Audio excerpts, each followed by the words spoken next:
My son called, not to wish me a happy Thanksgiving, but to inform me I wasn't invited to it. The reason, I would embarrass them. That was the day they decided my dignity was disposable, but I was about to teach them that dignity has a price, and they were the ones who were going to pay it. Hi friends, I'm glad you're here with me today. Before we dive in, tell me, where are you watching from? Drop your city in the comments, and now let's step right into the story.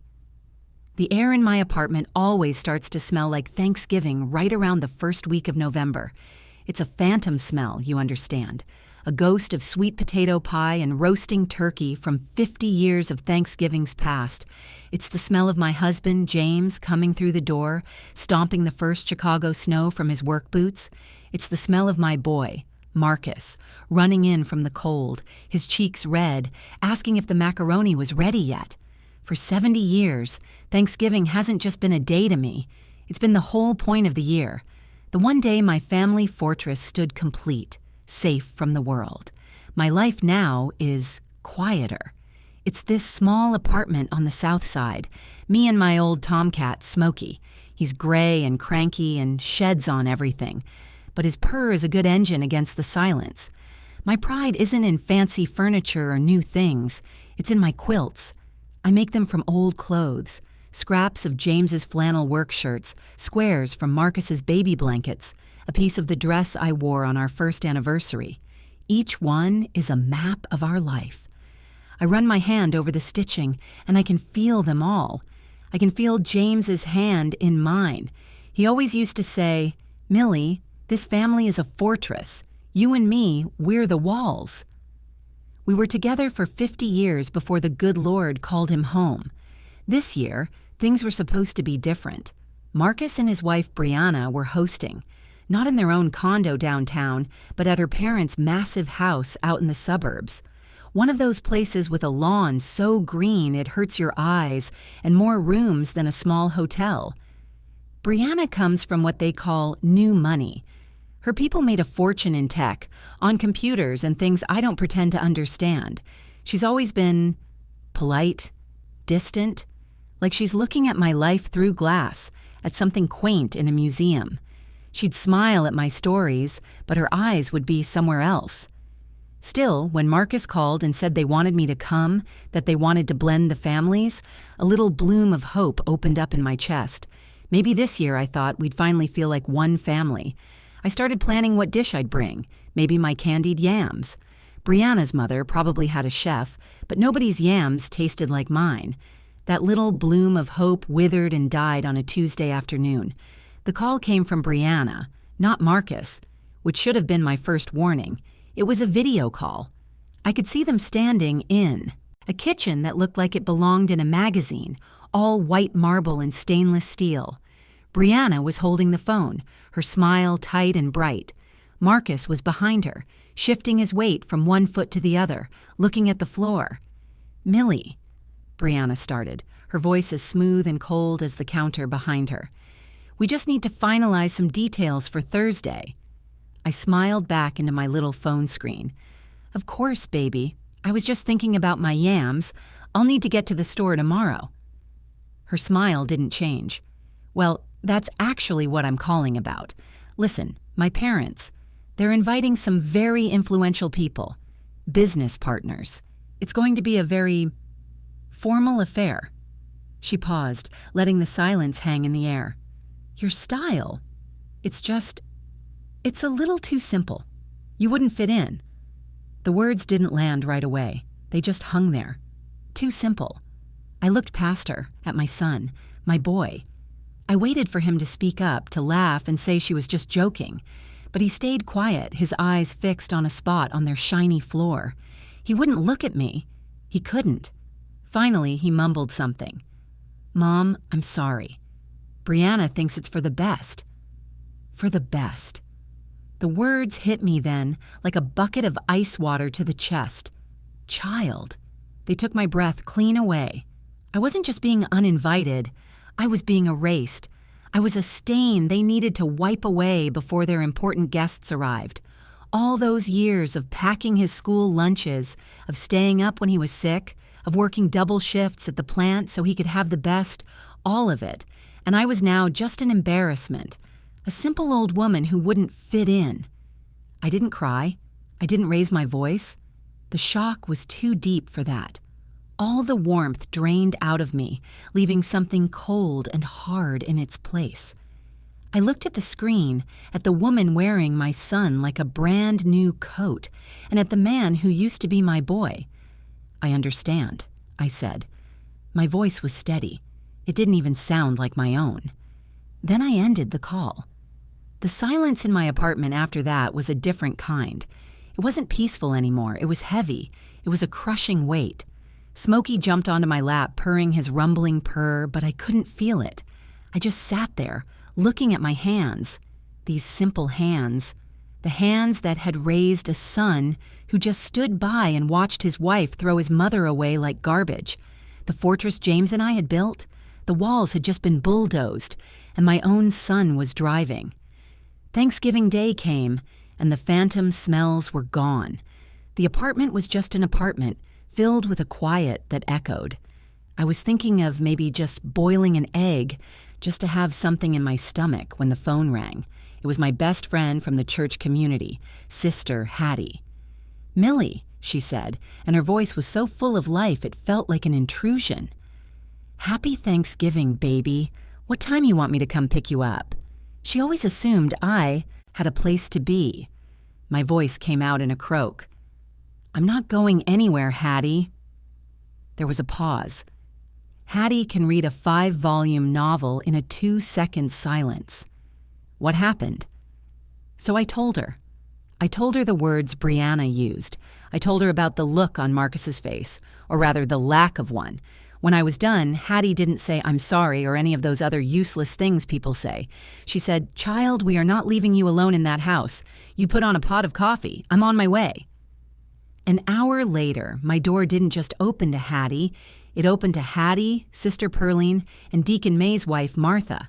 They marched in like an army, their arms loaded down with foil-covered pans. They brought fried chicken, a mountain of collard greens, a macaroni and cheese so golden it glowed, and a pecan pie that smelled like heaven itself. They descended on my little kitchen, and in minutes, the silence was gone. It was replaced with laughter, with stories, with the clatter of plates and forks. They turned my day of shame into a celebration. We were sitting around my small kitchen table, plates piled high, when Pearline asked about the photo on my wall. It's a picture of me and James, younger, standing in front of a small, handsome house with a big front porch and a huge oak tree out front. "That's our place down in Georgia," I told them, "our forever home."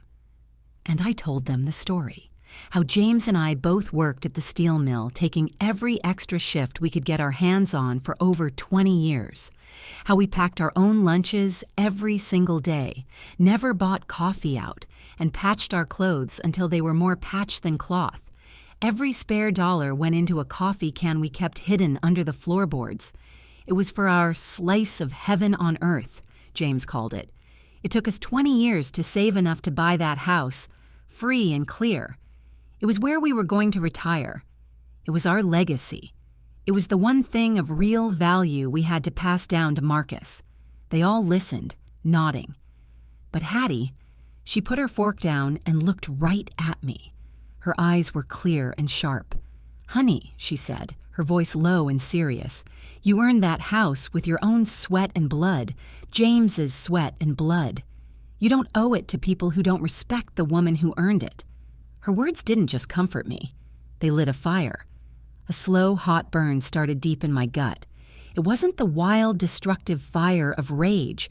It was a righteous fire, the kind of fire you use to forge steel. She was right. They had decided I wasn't good enough for their table. And in that moment, sitting at my own table, surrounded by the women who were my true family, I decided they weren't good enough for my legacy. The hurt was still there, a deep, aching bruise on my soul. But now it had a new neighbor. Anger, cold, clear, and ready to be put to use. The very next morning, that righteous fire was still burning hot. I drank my coffee, paid the bus fare, and went downtown to Mr. Henderson's office. I didn't call first. I'd been his client for 30 years. I didn't need an appointment to change my own life. I sat in his worn leather chair and told him, plain and simple, that I was leaving the house in Georgia to my church. All of it. The property was to be sold, and the money was to fund the youth choir and the senior outreach program. He raised an eyebrow, but he knew better than to argue with me when my mind was made up.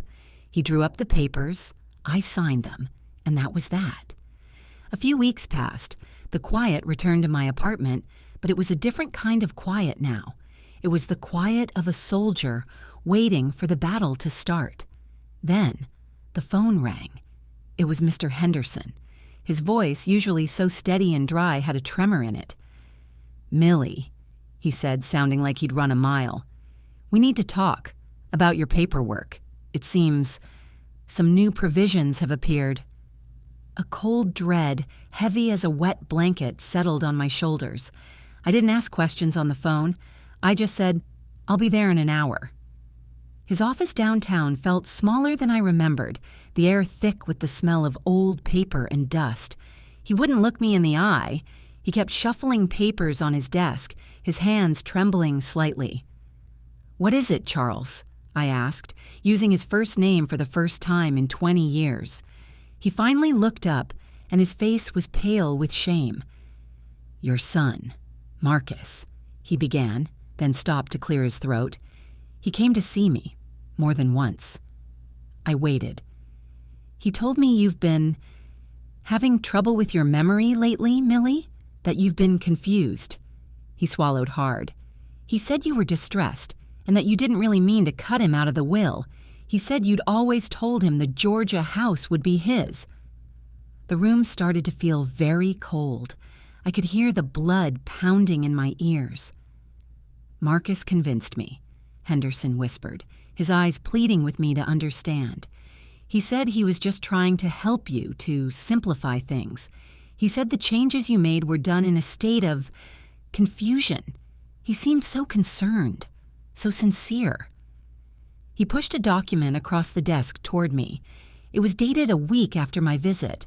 It was a new codicil to my will. It undid everything I had done. It stated that upon my death, the Georgia house would pass directly and solely to Marcus. My signature was on the bottom, but it was shaky, a forgery. He had worked with my son behind my back to steal my home, to steal my legacy. This wasn't a betrayal anymore. This was a conspiracy. I stood up so fast the old wooden chair screeched and clattered to the floor behind me. The sound echoed in the stuffy office like a gunshot.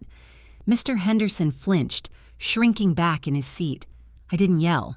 I didn't have to. The fire in my gut had finally reached my voice. "How much did he pay you, Mr. Henderson?" I asked.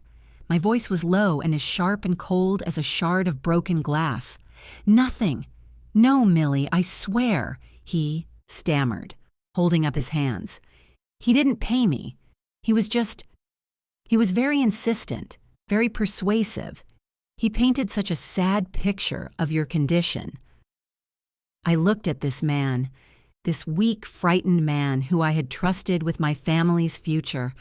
I looked at him with all the contempt a human heart could hold. "We're done," I said, the words cutting through his excuses. "I don't trust you with a single penny, a single breath. We are done." I turned and walked out, not bothering to pick up the chair. I slammed the door to his office so hard the frosted glass rattled in its frame. He was left in there, stammering his apologies to an empty room. Driving home in my old Toyota, my hands were clenched so tight on the steering wheel, my knuckles were white. The tears wouldn't come. There was no room for tears. There was only room for a rage so pure and so deep it felt like it could power a city. They didn't just think I was simple. They thought I was stupid. A forgetful old woman they could trick and manipulate. A problem they could manage with a few forged papers and a weak-willed lawyer. They thought I would just lie down and let them walk all over me, all over James's memory. "Lord, they don't know who they messing with," I whispered to the empty car. They had started a war. They just didn't realize the woman they were fighting was a general. That night, I didn't look at my quilts for comfort. I looked in the phone book. I wasn't looking for a lawyer. I was looking for a warrior. I found her in an office not far from my neighborhood. Her name was Miss Jackson. She was a young black woman, maybe 35, with eyes that didn't miss a thing and a handshake that could crush walnuts. Her office was bright and modern, and she listened to my whole story without saying a word. She just nodded, her expression growing more and more intense. When I finished, she leaned back in her chair, a slow, dangerous smile spreading across her face. "Mama Millie," she said, and the way she said it was a badge of honor. "Don't you worry about a thing. What they did isn't just immoral, it's illegal. Fraud, forgery, undue influence." Lord have mercy, the list is long. They thought they could bully a sweet old lady. We're about to show them what happens when that sweet old lady has teeth. For the first time in weeks, a bit of the weight lifted off my chest. I felt a surge of hope so strong it almost made me dizzy. I wasn't alone in this fight anymore. I had an ally. It was 2 days later when my phone rang. The caller ID said it was Marcus. I almost didn't answer. But Miss Jackson had told me to be ready. I took a deep breath and pressed the green button. "Hello, Marcus." His voice was calm, too calm. It was a practiced, patient voice, the kind you use on a child or a person you think is losing their mind. "Mom, I heard you hired a new lawyer." "That's a mistake. This is a family matter. You need to call her and put a stop to this." "There's nothing to stop," I said, my voice even. "Mom, this is about the family home," he said, and I could hear the steel underneath the calm. "It's about Dad. Dad would have wanted the house to stay in the family, with me." That's when the ice in my veins turned to fire. That he would dare bring James into this filthy business. "Don't you dare," I cut him off, my voice dropping low and dangerous. "Don't you dare speak to me about what your father wanted. You lost the right to talk about family. You lost the right to talk about him. You lost that right the day you stood there and let your wife throw me out like yesterday's trash." The practiced calm in Marcus's voice shattered like cheap glass. "That's not fair," he yelled, and for a second he sounded like the 5-year-old boy who'd just been told he couldn't have another cookie. "That's not fair to me and Brianna." And then I heard it, a faint, sharp whisper in the background. It was her, Brianna. I couldn't make out the words, but I knew what they were. They were the strings, and my son was the puppet. She was feeding him his lines, telling him what to say, how to feel. That sound, that venomous little hiss, was all the proof I ever needed. Marcus wasn't just weak, he was a willing captive. His voice came back on the line, stronger now, filled with a borrowed arrogance. "You listen to me. If you don't drop this, I will take you to court. I'll get doctors. I will prove you are not competent to make your own decisions, and I will get what is mine by right." There it was, the final blow, to declare me incompetent, to strip me, not just of my home, but of my mind, of myself. This was never about a house in Georgia. It was about my dignity. He was threatening to stand up in front of the world and call his own mother a crazy old woman, all for a piece of property. The fire in my veins turned to ice. I let the silence sit for a long, heavy moment. When I spoke, my voice was as calm and steady as a frozen river. "Then I will see you in court, son," I said, "and don't you ever call this number again." I hung up the phone before he could answer. My hand was shaking, not from fear, not from sadness. It was shaking with a pure, undiluted rage that felt like it could crack the foundations of the building. That night, sleep was a stranger. I pulled out the old metal box from the back of my closet, the one where James and I kept everything that mattered. I spread the contents across my kitchen table, the original deed to the house, signed in both our names. 20 years of property tax receipts, all paid on time. Old photographs of us on the porch, him with his arm around me, both of us smiling like we'd just been handed the keys to the kingdom. I was gathering my ammunition. I was preparing my arsenal for war. The days that followed were a blur of meetings with Miss Jackson. She was a whirlwind of energy, filing motions, making calls, preparing me for what was to come. She laid it out for me, plain and simple. "Mama Millie," she said, her expression serious, "this is going to get ugly. Their whole case is built on one thing, painting you as a confused, senile old woman who can't be trusted. They will twist your words. They will bring up every time you've ever forgotten a name or a date. They will try to humiliate you." A knot of fear tightened in my stomach. I'm a 70-year-old woman. My memory isn't what it used to be. Sometimes I walk into a room and forget why I'm there. That's just life. But I knew they would try to use that, to turn a normal part of getting older into a weapon against me. But then I would look at the picture of James on my nightstand, and the fear would turn back into resolve. This wasn't just my fight. It was his. I was defending his memory from the greed of the son he had loved so much. Marcus called again, just like Miss Jackson predicted he would. He'd been blocked, but he called from a number I didn't recognize. This time, his voice was different. It was soft, almost pleading, but it was a false pleading, like a cheap costume. "Mom, please," he said. "Let's not do this. Think of the family. Think of what people will say when they hear we're in court." "You should have thought about the family, Marcus," I said, my voice tired. "You should have thought about what people would say before you treated your mother like a piece of dirt. It's too late for that now." I hung up. Every time I felt my strength start to waver, I would remember. I would remember nursing him through the flu for a week straight. I would remember standing for hours in line in the freezing cold to buy him the toy he had to have for Christmas. I remembered the pride that swelled in my chest at his high school graduation, so big I thought I would burst. I had given that boy my life, my strength, my everything. And that pain, the pain of that sacrifice being thrown back in my face, that's what became my fuel. That's what kept me going. Miss Jackson saw it in my eyes. "They have no idea who they're up against," she told me with a grin after one of our sessions. "They really don't." The call that changed everything came on a rainy Tuesday evening. It was from a number I recognized all too well, Mr. Henderson's office. I almost didn't answer, but something made me pick up. "Millie." His voice was a hoarse whisper. He sounded like an old man, defeated and ashamed. "Millie, it's Charles Henderson. I can't live with this." I stayed silent, letting him talk. "Your son," he said, and I could hear him swallow hard. "Marcus, he came to see me again. Yesterday. He offered me money, Millie, a lot of money." He paused, and I heard him take a shaky breath. "He wanted me to get on the stand in court. He wanted me to testify, to confirm his story, to say that I had personally seen your memory failing for months.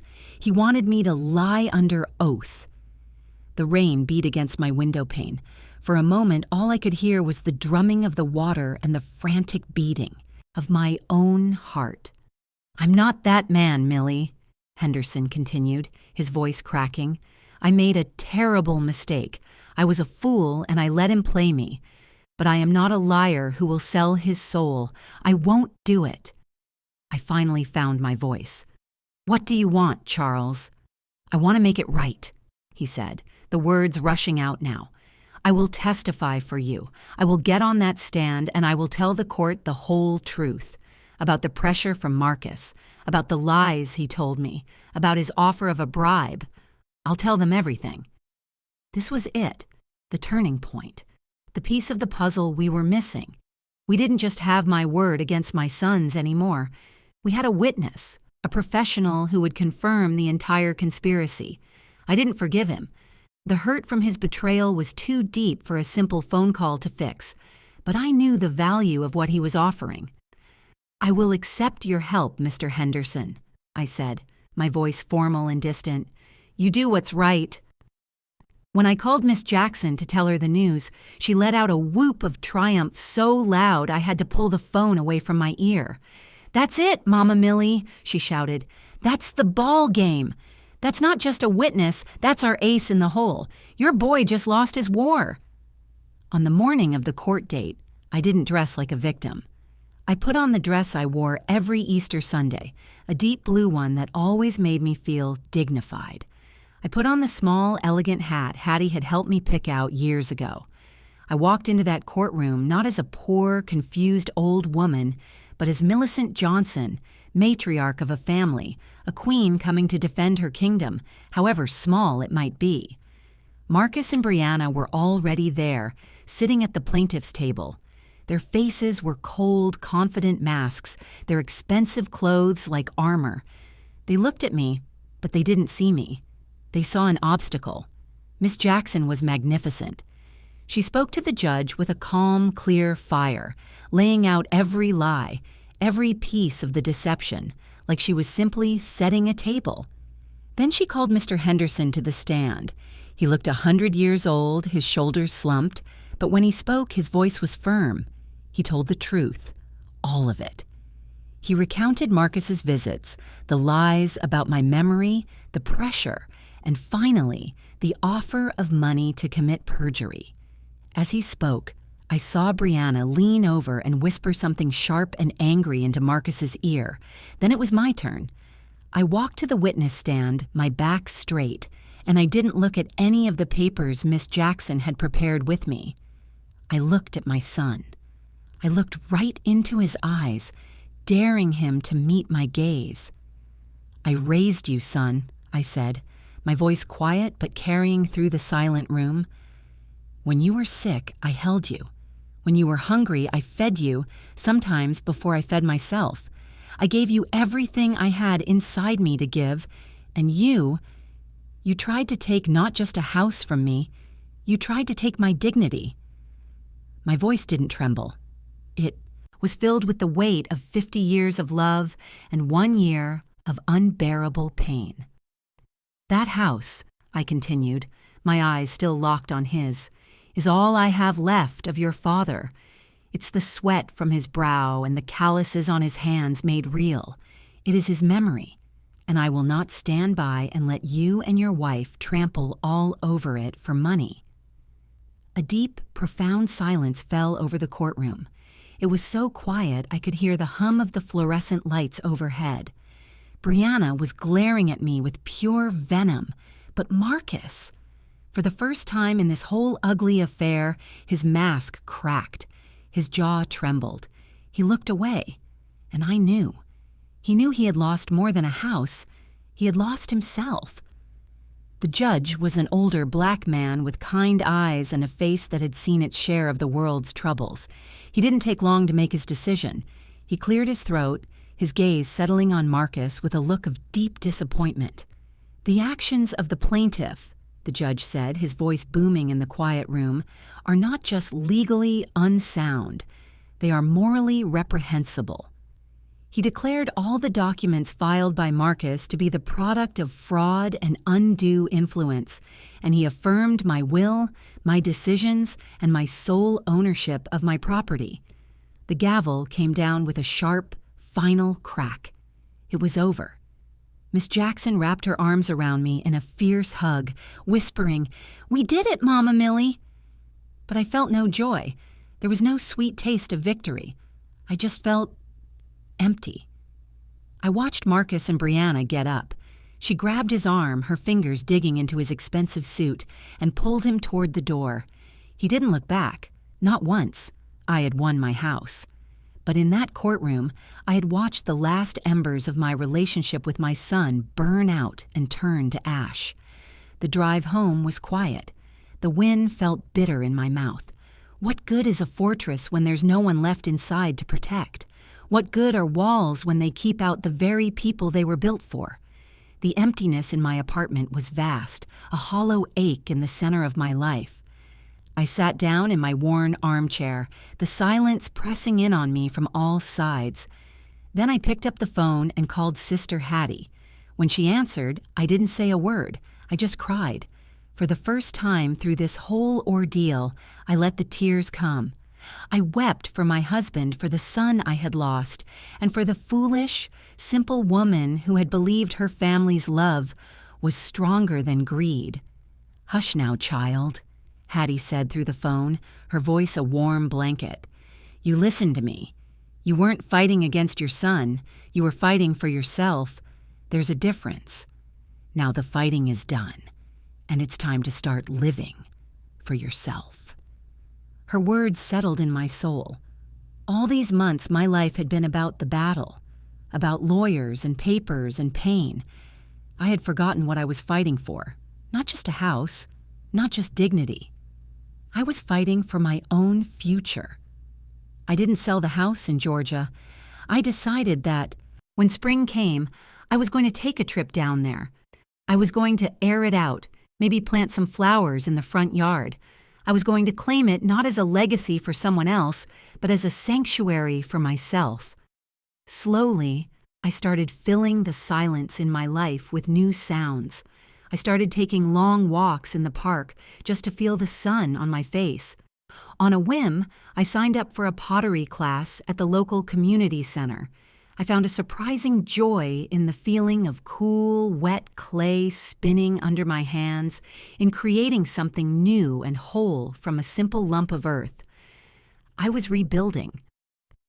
Then one evening, about a month after the trial, the phone rang. It was an unknown number, but I answered it. "Mom?" It was Marcus. His voice was thick, broken. I could hear him weeping on the other end of the line. "Mom, I'm so sorry for everything. I was blind and I was stupid. And now I've lost everything." He told me Brianna had left him. The day the verdict came down, she had packed her bags. She told him he was a failure, an embarrassment who couldn't even manage to take a house from his own mother. I listened, my heart a still, quiet place. The rage was gone. The deep, aching hurt was still there, but it was a dull throb now, not a sharp wound. I didn't know if I could ever forgive him. Forgiveness felt like a distant country I wasn't ready to travel to. "I need time, son," I said, my voice quiet but firm. "We all need time." I hung up the phone. I walked to my window and looked out at the city lights beginning to sparkle in the twilight. The battle was won. The war had left its scars. But for the first time in a very long time, I looked toward the future not with fear or with anger, but with a quiet, steady hope. My new life, my own life, was just beginning. I appreciate you staying with me through this story. If it reminded you of something in your own life, or if you just want to share how it made you feel, leave a comment. I'd love to read it. Your stories are important. And if you enjoyed this, please like the video and subscribe for more. Stay kind to yourself, and see you soon.